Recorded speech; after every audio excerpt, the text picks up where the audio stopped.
Welcome to the Code4Couples Podcast, focusing on topics for law enforcement officers and couples to keep you and your relationship connected, resilient, and Code 4. Now, your host, law enforcement expert Cyndi Doyle, author of Hold the Line and My Wife.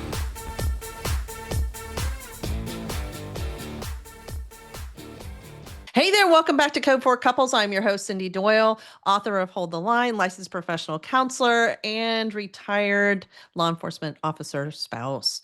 I am with Jimmy and Angie Cash today. They are not only going to share their story, they are going to share some good tidbits about how to work through conflict as a couple. We know that as law enforcement couples that conflict is not always easy. Sometimes there's not a good place to have conflict. We're always waiting for I'll wait for a better time. We're having to deal with hypervigilance, moving through that, sleep schedules, emotional capacity and bandwidth. So they are going to talk about that, as well as an organization called Live the Life. And so Jimmy and Angie, thank you for coming on. I appreciate y'all taking the time to do this. Yeah, thank you. Thank you so much. Just to let you know a little bit about Angie and Jimmy, Jimmy has been married to his quote unquote beautiful wife in his bio, Angie, since 2004, and is the father of 7 children. He worked for 26 years in corrections and law enforcement. Corrections is a tough job. Corrections and law enforcement, including serving as a K-9 officer and specializing in criminal interdiction. He was the recipient of the Silver Star Award for bravery issued by the Police Hall of Fame in 2018. And he's a graduate of the Florida Sheriff's Association Commanders Academy. He retired in 2020 at the rank of captain and currently volunteers as a prison chaplain in Taylor Corrections Institute for 12 years. Angie was a nurse for 21 plus years, and she has now recently transitioned into clinical mental health counseling, and she's currently in her intern status in Florida. And I was super excited to talk about all the things clinical before we hit the record button.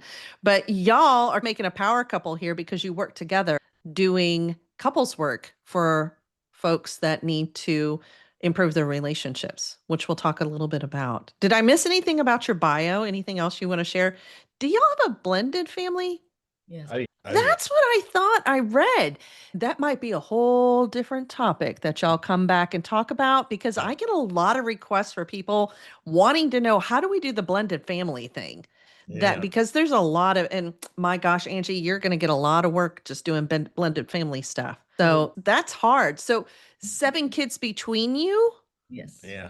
Wow. Okay. Very good. And y'all been married since 2004. So y'all hit 21 years this year. Yes. Or will. Very good.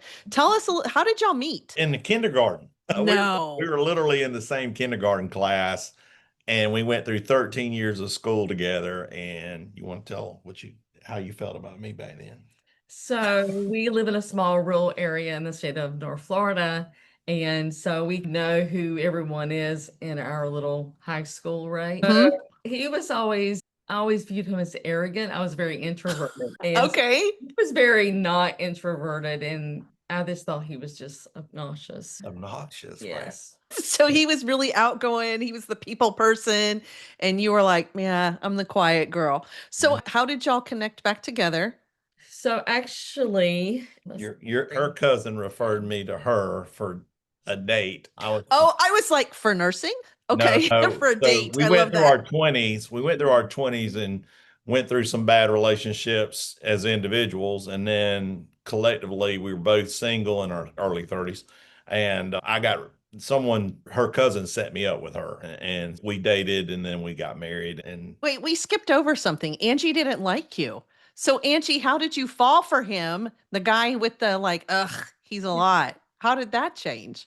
So at this point, and there's a lot of God moments, but to kind of keep this short, I was a single parent and had been in bad relationships. And I'm like, okay, I am absolutely not going to date anyone else until, and faith is a real big deal for me. So Yeah. I just said, okay, God, this is the way it's going to be. You're going to have to bring this person into my life. This is about the time that the cell phones started being the thing and the house phones were no longer.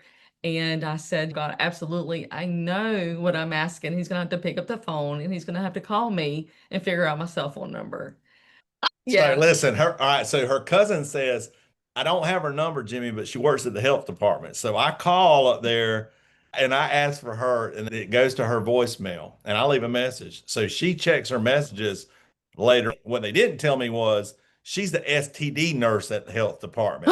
Oh, that must have been interesting. Oh my goodness. But anyways, So he said he was coming back in town. He recently got divorced. So he was just reconnected with friends. And I'm like, okay. We weren't friends. I know. I'm like, okay, let's just go out on a date and see what happens. And Okay. 21 years later, here we are. The rest is history. Yes. You moved, it sounds like, Jimmy. You moved back and you were in law enforcement when well, I was y'all in corrections. you were in corrections. Okay. Okay. And then so I'm just curious, Angie, what did you think marrying someone in law enforcement was going to be like? I really didn't have any expectations. I was looking more at him as a person. And You sound as naive as I was. yeah, absolutely.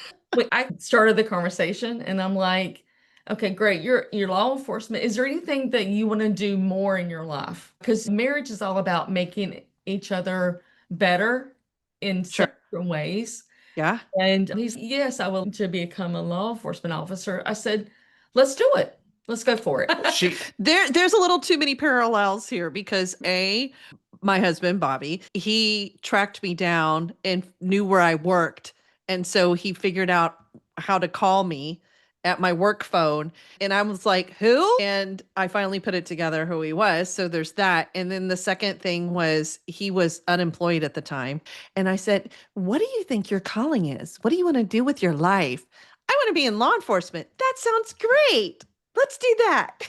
So I was working at a prison, and she looked at me and goes, did you want to do that when you grew up? What did you want to be when did you say I want to work at a prison? Yes. No, I get it. didn't. And but my answer to her was I went, I want to be a fighter pilot. And she went, okay, besides that. And I'm Let's like, get realistic a little okay. bit. Let's get realistic. Drive fast and carry a gun and be a cop. And she's go be a cop. Go be a cop. Okay. So tell me, so you were in law enforcement for, I'm going to do math here really quickly. So 16 years together. See how quickly I did that math? So 16 years together, you were in law enforcement. What was that journey like for the two of you?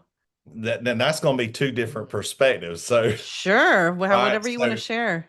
So for me, it was living the dream. I'm like, Mm. okay, I get to drive fast, carry a gun, fight bad guys, chase robbers, sign me up. You know, Yeah. Yeah. that was never a work. That was never work for me. On the other hand, So, as every law enforcement wife knows, the newbies at the workplace is going to get the shift changes, right? Yep. It's usually going to be the midnight graveyard shifts or whatever that looks like. So we, at some point, we passed each other like ships passing in the night. Mhm. And we were good. We managed it well. yeah, That was with the big blended family, the kids coming on the Mm. weekends and things like that. A lot of missed holidays. yeah. He was Yeah. never home for holidays. And unfortunately, that became a pattern for me and the kids. And we started doing holidays without him Yeah. because he was working. And I'm like Buddy the Elf when it comes to Christmas. I love Uh-oh. holidays. So Okay. that really tugged at my heart knowing that I was away Oh, from it was a big them. conflict. You know what I mean? Yeah. It was holidays brought the worst out. It just the worst. And I loved holidays. I loved Thanksgiving and Christmas, but I hated being away from my family. I did. I did not like it. Yeah. So Yeah. there was starting to be some conflict there as far as holidays and other things. And what other kind of conflicts did y'all have? What other kind of struggles along the way? Anything that comes to mind? I would say knowing what I didn't know then was that we were creating lack of intimacy with our daily lives. We were touching in, we would have weekends every other weekend probably together, and we tried to make the most out of that. But those day-to-day soft touches of emotional intimacy was just like being depleted And we did not understand or realize that at the time. Yeah, we made an unhealthy habit of like devoting, and I say unhealthy, it worked until it didn't, devoting like quarterly a 3-day getaway and just go self-medicate, whatever over the weekend, have a good time, and just devote that 72-hour period to each other with everything we have. And then we go back to our normal routine, unhealthy routine of things that what you said in your book in that first couple chapters was couples don't know what they don't know. And we didn't know there was a whole bunch we didn't know back then. So it worked till it didn't. It worked till it didn't. And Angie, you were talking about, because I should have written down exactly what you said, because what you said was important. And at the same time, I'm wondering if people on the other side of this podcast that are listening are going to connect with what you were saying of that intimacy that you look back and that you didn't have these habits. So what was happening and what was missing? When you're just dating and you have that beautiful romantic feeling, and then your body actions relate that, you hold hands, you start kissing each other or you're texting or you're emojiing all over the place. But it became less and less of that. To say that we were in a honeymoon phase for 10 years of our marriage because we were each other's best friend. But what we didn't understand was the stress that we had, the financial stress, the blended family stress, the shift work stress. Oh my gosh, it just was a lot that we had to navigate through. And so the emotional intimacy is those soft touches of holding hands and just being in each other's presence and being intentional about it. And a lot of times we think of intimacy as physical. Sure. But it starts with that emotional, loving touches before it actually gets to physical. Yeah. I think too, when you're talking about that, part of what I heard was like the connection to like being thought of, right? So reaching out and saying miss you on a text or something like that can create intimacy too, because I'm thinking of your world, and you were talking about, you've mentioned shift work twice now. And so shift work, sleep, kids, right? Blended family, here we go. And I'm thinking about that and I'm like, because intimacy can also be, I always think of it as into me. So I see you, I'm connecting with you. Yes, those small touches are good, but there's so much more to that. I'll just say this and then we'll get there. I can understand where it went by the wayside on top of everything else that you had going on. So it was a slow slide is what I hear. I think the negative cycle of what I didn't know at the time was there was a negative cycle snowballing within me. There's vigilance, that you don't have to get ready if you stay ready. And that's healthy. But there's also hypervigilance. And I was that guy. I was the one that went to work, and I was an interdiction officer where I specialized in finding bad guys and making felony arrests off traffic stops. So I'm like a shark, and sharks don't sleep. Like they don't never stop moving. And so when I go on duty, I'm constantly in hypervigilant mode, right? And what I realized then was I felt, like you said in your book, I felt so alive, I felt so stimulated, I felt so energized. And then there was that dump afterwards when I would come home, and it got to the point where I started not communicating with her and disengaging. And she'd come home after I've been off all day, and she'd be like, "How'd your day go?" And I'd be like, "It was good." And that's what you get. And I would like to point out also what's really resonating with me in this moment is that the brotherhood of law enforcement. So they're really interconnected. So all the unpacking, there's things that you cannot unpack when you get home. Yeah. So that kind of breeds and bleeds into the behavior of the home life, where I started saying, "Hey, how was your day?" and start want to connect.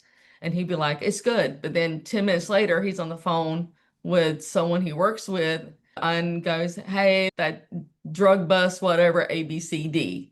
And I'm like, "Wait a minute, I just asked you." And I'm thinking that. I'm like, "I just asked you and you said good." Yeah. What do you mean it cannot be unpacked? What? You said that there's things that cannot be unpacked when you get like he was in the narcotics division, and there's things that you really can't divulge when it's like confidential. High sensitivity There you go. Yeah. And I use that for a crutch. I'd be like, I can't talk about it. And 5 minutes later, a buddy would buzz me and I'm like, oh my God, you would not believe it. I'd walk off from her and I didn't get that energy out of him. I asked him how his day went. And I actually would open the paper and see his name on the front page. And I'm like, okay, all right, there we go. And I just put it out and put it in our little album and carry on. Oh, really? Yeah. No resentment? Not at that point, no. Oh, okay. So it got there. Trust me. It's getting there. It was getting there. It got there. The resentment really came to full head when the kids started growing up and we had a little bit more money in the bank. And we were getting yeah, and I was doing well at my position and he was doing well at his position. And I wanted to let me go find nursing is great. But it was always, I love nursing, don't get me wrong, but there was always more within me that wanted to do more. It's just the time wasn't right. The kids were small, blended family, finances. And then when I started wanting to do that, he was like shutting me down. And that was what? Oh, I didn't support you in your pursuit of counseling. No, because I'm looking at 6 years of college and I'm like, I need you to be there for me. Ooh. And I was very self-absorbed, very selfish. And my career was like, I was getting promoted and she got to where we were miserable roommates. We became so about what was it? 15 years in, we're miserable roommates. You see us on Instagram, we're going places, Facebook, and we look like the power couple. And then as soon as there's a picture of us, it may be on the wall in here. It's us at a conference in Pennsylvania where I'm receiving a national award for a drug bust. And there's us in that picture. And as soon as the picture's taken, we do this. Yeah. Wow. Smiles come off. I mean, what you didn't see is they went opposite directions. So if you're listening to this, they were together and then they walked in opposite directions as soon as the picture was done. And what you said, you didn't even like going to the football games with me. No, again, we live in a small rural area and he was really good at what he did. He really was amazing. He had a sixth sense when it came to drug busts and to getting that with the canine dog Titan, who we loved as a part of our family.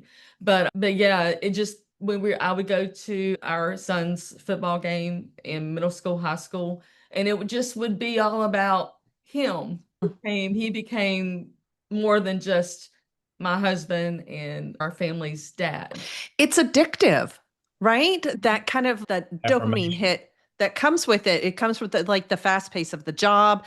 The job kind of breeds that in a little bit. And so I think officer brain, not always, but a lot of times officer brains are like, hey, where else can I get that feeling? Where else can I catch that? And coming home and just being dad sometimes doesn't really fit the bill. It doesn't give the brain what it's looking for. And so I can see where this goes. So at what point in time did y'all realize that something wasn't working and something had to shift? Was there like a pivot point? There was a crash. Oh, okay. I drove our marriage off the cliff. I did. And okay. Yeah, it was workplace related. And I wound up leaving her for 5 weeks, separate. I was in pain. We'd been married 16 years and all I knew was I didn't want to live 16 more years like I just lived the last 2. I separated from her. I asked for a divorce over and over repeatedly. And so I always say whenever we're telling our personal story to the couples that we work with or to platforms like this, that really and truly we were both miserable people. He's just the first one that left. Okay. Yeah. Okay. So I eventually come back. 5 weeks, my world falls apart. It's just not, everything's wrong. Everything that was up is now down. And I come home and I tell her the truth. And she knew all along. And honestly, we didn't know how to be married at that point. We want to work this out. We really did not know what to do. And so we wound up at a place, we got referred to a place called Live the Life. Okay. and they're out of Tallahassee, which we live right outside Tallahassee. And we seen a counselor. He helped us through conflict resolution skills. He taught us things that helped me open up as an individual, where I was so intentionally avoidant of talking. I learned where she had an unmet need of, one, appreciation and respect and some security, because she's totally unstable with our situation as it was at that moment. And I had so many bottled up, stuffed down emotions that I had not processed. What I didn't know was that she wanted to hear the pain that I was feeling. And she also wanted to be my helpmate and help me work through a lot of that. And these skills allowed for me to do it. I'll be honest with you, I was on blood pressure medication for 15 years, and I attribute these skills that we do to getting me off that blood pressure medication. Holy cow. Okay. So let's talk about we have the blow up, we have the leaving, then you're like, maybe that's not what I want. Maybe I'll go back. And then you move forward. And so y'all start learning these skills. So you've mentioned 2 so far. Talk to me about the unmet needs. What do you mean by that? What did you find out and what did you learn? Okay. I learned that basically behind every problem behavior, and this sounds like an oversimplification of conflict, but actually is true. You don't need a counselor or a coach to figure out your spouse's problem behaviors. You know what it is. You know what goes right. No. What are you But where saying? you may need help is listening, not for what you don't like, but listening for the unmet need behind it. Yeah. Where's that coming from? And what is the emotions? Or she would say something to me like, Jimmy, we never go anywhere. I pull out my emails and go, that's a dang lie. I got a $300 receipt from Hilton right here. Let me show you the evidence. Yeah, I've got all this evidence, and I would present my case and I would win. Slam, I won that. And the whole time, what she's meaning behind that is her feelings is that I need to spend more time with you. Or I miss you. I need right? more attention. Miss you. I miss That's you. it. And I would totally miss all that. Yeah. Gottman says behind every complaint is a deep need. That's it. And that you just hit that, right?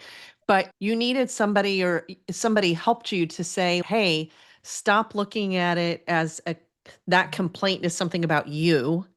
Yes, right? listening and making it about you, even if it's directed at you. But don't we always do that? Don't we always make it about us anyway? Okay, that's great. So looking at an unmet need, listening to it. And so you learned how to hear her differently is what I'm hearing too. Yes. Now, Angie, were you just so good at this already? And you were like, I tried to tell you I had an unmet need. Yeah. Were you also hearing his unmet needs in some way? So as we went through the counseling and the programs, yes, it all started fitting together and it made sense. His highest need was respect. Oh, wow. Times that I couldn't, or feel like in the moment I couldn't respect him. And approval. We like to tell, especially the couples we're working with, we like to tell them that the first 2 or the first one is like formed in the womb. And then the other 2 is formed in relationships and how you do relationships. So definitely, we live in a rural area. There's who would have got this information. And we live less than 60 miles away from this organization. And we didn't even have a clue that it existed. We didn't know. Yeah. Had no idea that resource was out there. Yes. We just And did. would you have even looked for it back I then? wouldn't. Oh my gosh, let me tell you, Cyndi, he would not, because probably right before the crash, we like to call it, or the event, I said, okay, we need to go to counseling. We need to go to marriage counseling. No. Okay. And I would ask and I would ask, and he would say no and no. And also, as a law enforcement wife, I understand the reason he doesn't want to go to counseling. That career does not breed. Let's go get warm and fuzzy in counseling.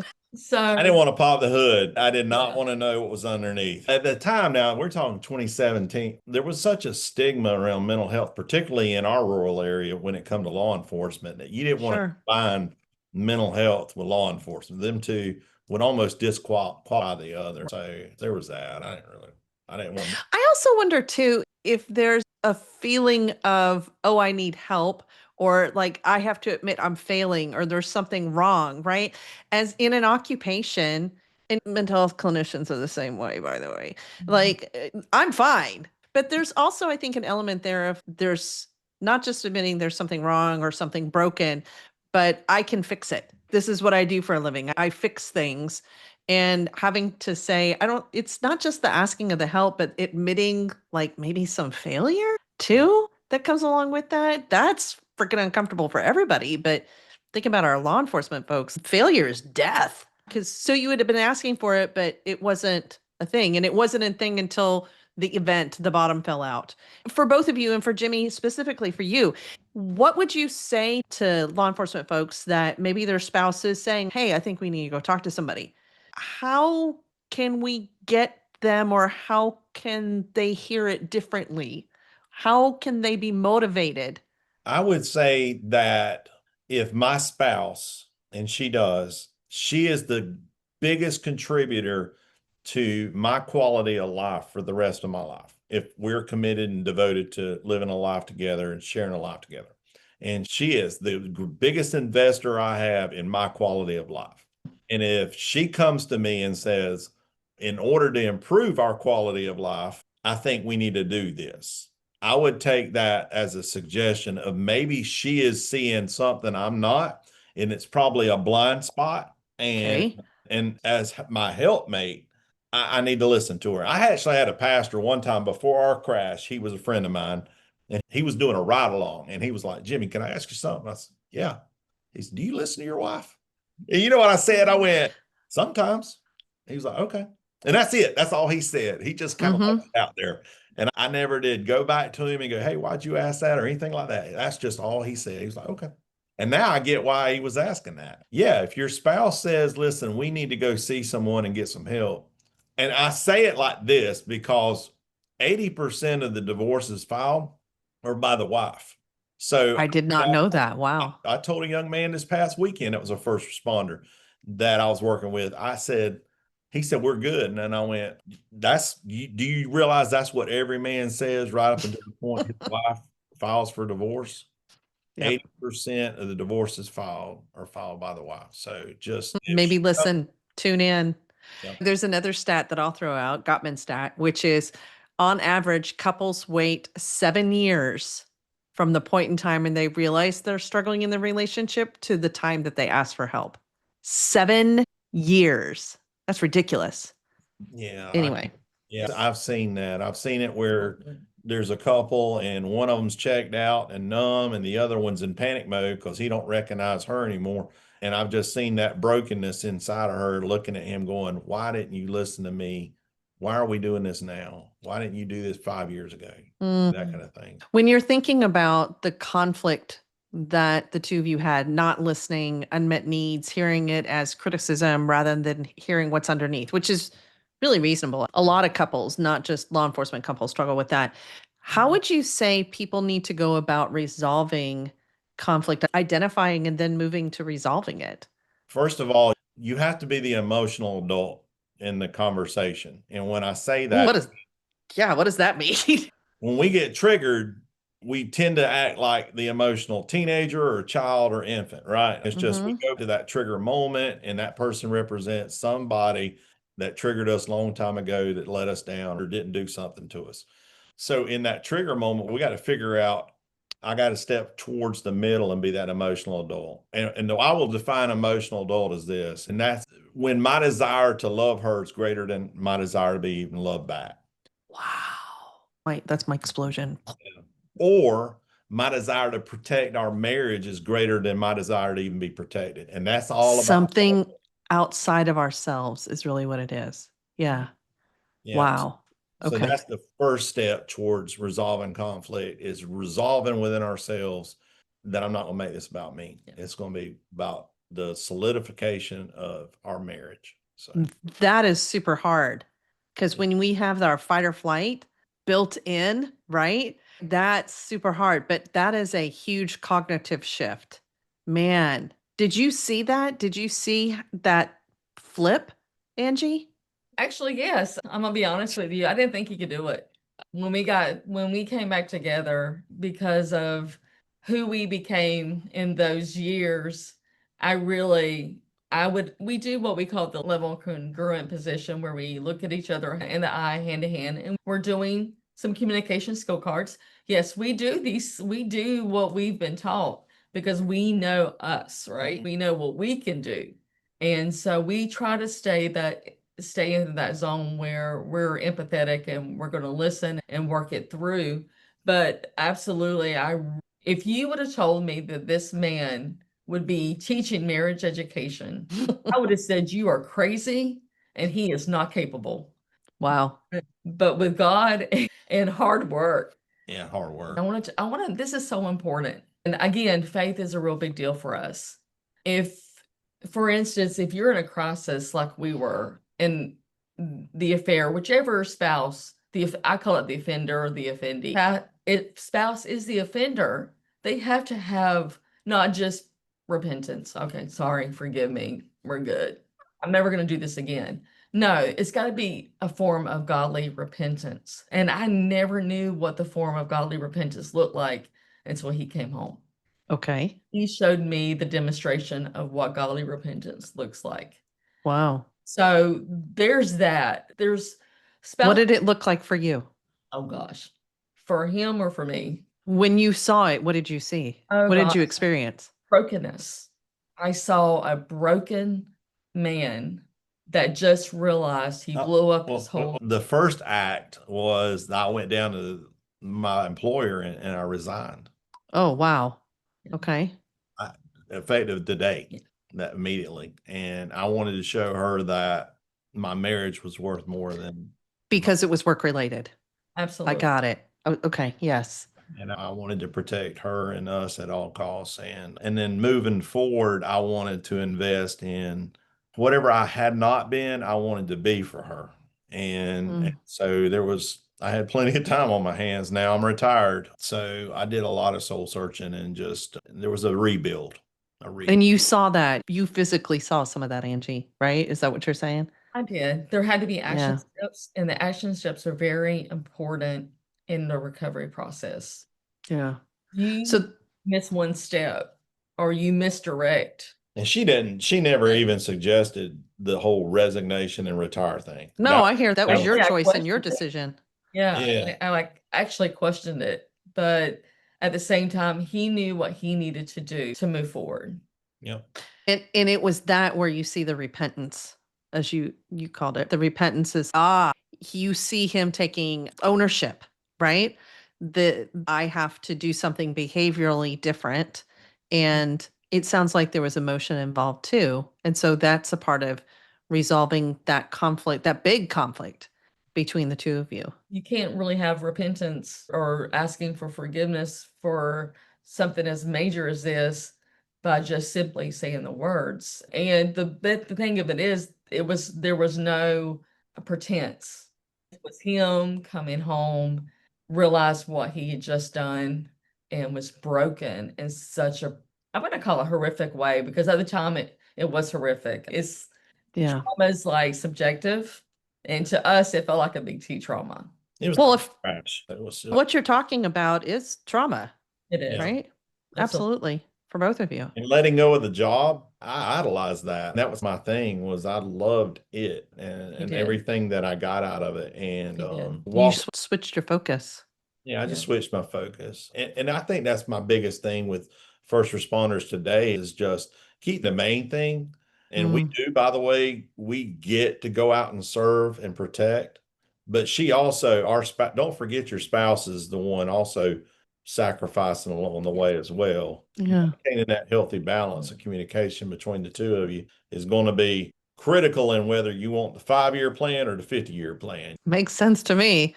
So when you're thinking about the other skills, were there any other skills that you wanted people to know? I know the big one was that the unmet needs. Another one was about the pain and sharing the pain.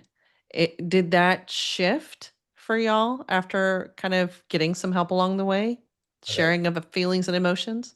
The process of emotions. Yeah, the processing of the emotions through an exercise called taking out the trash. Where she I like that. Yeah, she just asked, or I ask her, what are you mad about? And then what else are you mad about? And what else you mad about? And you just get it out. And then you go into what are you sad about? What are you scared about? And then you finish up, what do you want to be different? And what are you thankful for? What are you glad about? Wow. So you go through that. I'm telling you, we lived off of that exercise throughout that summer. Yeah, it was the summer of COVID and all that stuff. But yeah, it helped us both emotionally heal moving forward. When you're thinking about that activity, that what are you mad about activity, woof, that would be hard to sit there and hear that and not respond or not react, because I'm sure it's more like a curiosity question as opposed to let's discuss what you're mad about and let me defend myself. That had to have been difficult in a big switch too. So within the program, we knew that we could not rebuttal. We could not don't weaponize it as a speaker, but then also don't make it about you as the listener. Just be there and be present and listen. Because it's not about fixing it. It's not about rebuttal. It's not about showing that person your perspective. It's just being in the moment with them as they unload the pain that they have to, in order to just get it out of your body, get it out of your system. If I'd have just had one of those skills 5 years prior to that, there's no telling. You wouldn't be here teaching everybody. That's true. Yeah. I would just encourage anyone to just lean into each other and listen and learn to give each other the gift of listening. I think it was David Osberger that said listening, the emotions or the feeling of listening is so close to the feeling of being loved that the two are almost indistinguishable. Yeah. Yeah. I know a lot of couples struggle to find, I'm going to say, the time to have conflict, right? So it's the idea of, oh, you're off, so let's not make it a bad time because we have so little time together. So let's have fun and let's do good stuff and have good conversations and sex and whatever else we need to do as far as a couple. And then you have the downside of hypervigilance. You have other people like Angie, you had a full-time job, you had kids, right? There's all sleep shifts. Like, how do people overcome that? The idea that there's a good time to have conflict. What's your recommendation or advice to them? There's a skill that we do called the daily temperature reading, which is not conflict. It's just a check-in. Yep. And it takes 3 to 5 minutes. And I've asked people too, when I teach it, I'm like, who doesn't have 3 to 5 minutes? And I actually had somebody one time go, I don't. She's in this and I do that. We got kids and how many kids you got? He said, we got 5. I went, you had 5 minutes somewhere. You know what I'm saying? So yes. I mean, if you just spent 5 minutes. But if you have to have a hard conversation, okay, that's the excuse, right? So you have to be intentional. I have a great story. Do we have a few minutes for me? Absolutely. Go for it. So we had a right before the blow up, right before the big T trauma. Actually, we were struggling financially. We were struggling with the bills. There just wasn't enough. We had child support going in and out. I think very little income was coming in. And I had messaged him because I knew he was on night shift. I messaged him and I said, hey, can we do bills or talk about bills before you go to work tonight? And he said, yep, thumbs up, sure. I can't remember what the response was, but it was very short. He went to bed. I had to travel I worked out of town in the Tallahassee area. And by the time I got home, he was already dressed. He was on the phone and he was walking out the door. And I'm like, wait a minute. What happened to our combo? Yeah. So he had told me later that he was trying to get out of the house as fast as he could so that he didn't have to deal with the problems or the conflict or the stress. He just wanted to go to work, do his job, and be good at it. And that was a very pivotal moment for me because that's when I was shifting. Okay, you want me to do this by myself? I can do this by myself. Oh, no, wait a second. When I walked off, I turned around and looked at you. Oh, gosh, yes. And I looked at her and I said, why are you so needy? And then what he said, he doesn't remember this because he said, no, I didn't. And I said, you absolutely said this. He turned at me, he had the phone. He said, why can't you be like the other wives? Why are you so needy? I didn't. And I went, okay, I gotcha. Yeah, that was definitely where we pivoted. Yeah. Before that, we were drifting apart, right? Yeah. The drift, you just did the drift thing. So at that point, we pivoted away from That's when I totally pivoted. And then I stopped. Yeah. Stopped talking, started dealing with things on my own. To get back to your question, is you got to be intentional. You have to be each other's biggest fan. You have to be on each other's side. You do this together. There is no way, no how, especially being a first responder, that you can allow your spouse to handle the whole load and expect to have a good outcome. Yeah. Just be an understanding that you cannot check out. You have to be intentional with your spouse. You got to make it, and you got to make it safe for them to do that too. You can't expect them to open up and be vulnerable if you weaponize every time they share their heart with you. You take it out and step on it. Absolutely. Yeah, That's hard to do. It is. Behavior. Yeah, I don't think there's ever a good time. It's just a matter, like, there's never a good time. There's never a perfect time. It's having the courage to do it. And I think y'all are both right in the sense that saying, keeping the focus on the fact of we want to fight for our relationship and being intentional and not losing your focus. That's what you've said. Tell me about, I know both of you, or I know Jimmy works for Live the Life as deputy director. Tell us a little bit about Live the Life. What are they doing? Is it just in Tennessee? Florida. We're in Florida. Sorry, Tallahassee, Which we're Tennessee. in Tennessee. I love Tennessee. We almost Yeah, there you go. So tell us a little bit more about Live the Life. Yeah, I get to go. I work now for the place that saved our marriage, and I'm deputy director at our Tallahassee office. We have offices in Tallahassee, Jacksonville, Orlando, and Panama City, and now one in San Antonio in Texas. Yeah. Down the road. So we specialize in conflict resolution skills, relationship education. We have contracts with the military. So there's that side of Live the Life. And then there's another side where we have these local offices where we serve through grants. And we're on the tail end of a 5-year grant that I'm project manager of. It's called the Healthy Marriage Initiative. And we're able to serve 1,000 couples across the state of Florida per year. Wow. Free marriage education to churches and faith-based organizations and even government organizations and private companies. We're in the final 6 weeks of that grant. We've reapplied for a new one, and the new one actually has a focus on first responders. And I love it. I love the potential of what we can do there in South Georgia and Florida. And and then so I do all of that, but also Angie and I have been the co-leaders of a crisis intensive retreat for over about 3 years now, almost 4 years. And it's called Hope Weekend. And it's for couples in crisis. And it's an intensive, it's emotionally intensive by nature. But what it does is we work them through their skills, these skills that we're talking about. And I have a saying on Friday, when everybody's in the room, you'll have 3 or 4, 5, 6 couples in the room, and they're all in crisis. It's not uncommon for one of them already filed divorce. Right. You can just imagine the tension in there. I tell them, I say, look, it's Friday, but Sunday's coming. And wow. It is incredible. The average couple comes in on a scale of 1 to 10, a 2 on marital satisfaction, and the average couple walks out on Sunday an 8. That's wow. Okay. It's crazy. So I get to do that, and I love my job, and it's incredible. So how do people get a hold of you or Live the Life if they're thinking that maybe this might be something that they're interested in or want to connect with you in regard to this? What's the best way to get a hold of you?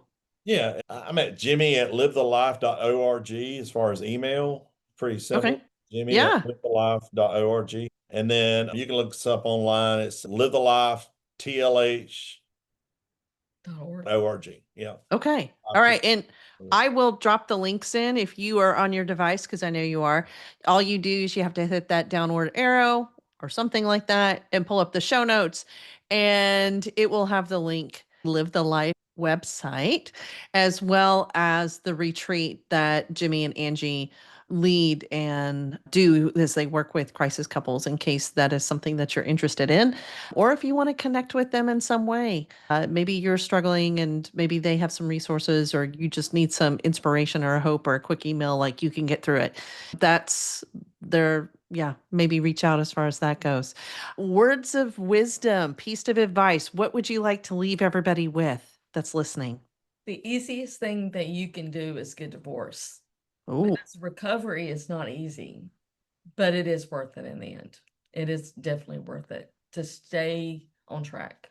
So stick it out. Do it. Don't take that. Yeah. Great. Thank you, Angie.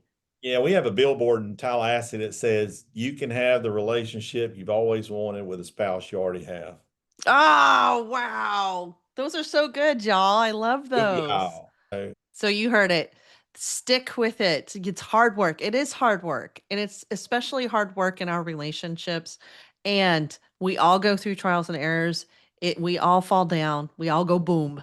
And it's just a matter of sticking it out. Remember that this is somebody that you love and that you can recover from big crashes, is what I hear. Jimmy, Angie, thank you so much for joining us today and sharing your story and sharing how we can move through conflict and that that it can happen. So thank you so much for being on and sharing your story. Thank you for having us. Guys, if this is something that connects with you in some way, I've been asking this as of lately, that the way you pay me back and pay others back for their time on the podcast is just share this with somebody else. If you know somebody who is maybe in a crash moment or you're like, dude, you're heading for a crash, maybe this would be a helpful podcast for them to listen to. If you are in Florida or San Antonio and maybe Live the Life can help, maybe share this as well. It's just really helpful to share and to get the word out, because that's what we're about doing, is helping other first responder law enforcement couples to stick with it. Check out my website, Code4Couples.com. If you haven't bought the book, hit the link below and it'll take you to buy the book as well. And until next time, guys, y'all keep it Code 4. Take care. Bye-bye.